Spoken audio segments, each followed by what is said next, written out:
The question for you is cancer preventable? Well, I mean, Otto Warburg said that he said 80% of all cancers could be prevented.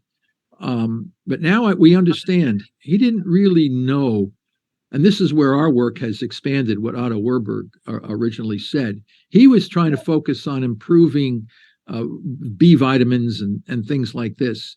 But the real way to, let's put it this way, you can't, it's extremely difficult to get cancer in any cell where the mitochondria in that cell are healthy. So healthy mitochondria prevent cancer. So the question is, how do you maintain healthy mitochondria? And that's why nutritional ketosis, ketone bodies are burned in the mitochondria with unbelievable efficiency. My late good friend, Dr. Richard Veach from the National Institutes of Health, showed how mitochondrial metabolism increases the energy efficiency in mitochondria and produce very few reactive oxygen species, which are damaging radicals. And you can keep your mitochondria humming at the most energy efficiency if you can go into ketosis. Now, what is ketosis? Now, our species, human beings, evolved in a food-restricted environment. We were always, for long tens of thousands of years in our origin, we were always in ketosis because we had very few carbohydrates in the environment. We were always in a semi-hungry, starved state, and the foods that we ate were very, very low in carbohydrates. We'd kill animals, we would eat different kinds of plants, but we wouldn't have high carbohydrate foods.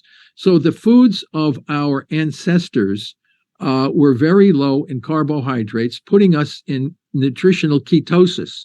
And that's why cancer in Aboriginal folks that still are on the planet, cancer is almost unknown, unheard of in these Aboriginal tribes of people who live according to their traditional ways, which was no high carbohydrate foods, a lot of exercise, your mitochondria maintained in a super energy state, and cancer does not exist. Let's put it that way. Only very rarely. It's almost like finding a needle in a haystack to find a tumor in an Aboriginal person who living according to natural ways. And yet cancer in our Western society is replacing heart disease, #1 killer. So now we should focus. How to prevent cancer is obviously, cancer is being caused by our Western diet and lifestyle. So that's what's causing cancer. So what is it in our Western diet and lifestyle that's allowing our mitochondria to become damaged, leading to dysregulated cell growth? And there's a whole range of things: minimal exercise, massive amounts of highly processed carbohydrate foods in our diet, stress, mental stress of the kinds of jobs that we're doing. So you put all that together, and we put ourselves at risk, not only for cancer, but cardiovascular disease, type 2 diabetes, dementia, Alzheimer's disease, macular degeneration. You can go down the whole list of chronic diseases, and you can start to see a dramatic increase in all kinds of inflammatory chronic diseases as the result of our diet and lifestyle. The genetics has very little to do with this. As a matter of fact, our genes protect us. They do the best job they can at trying to protect us from all this stuff, but we overwhelm the protective capacity of our body by putting ourselves into these very risky kinds of conditions.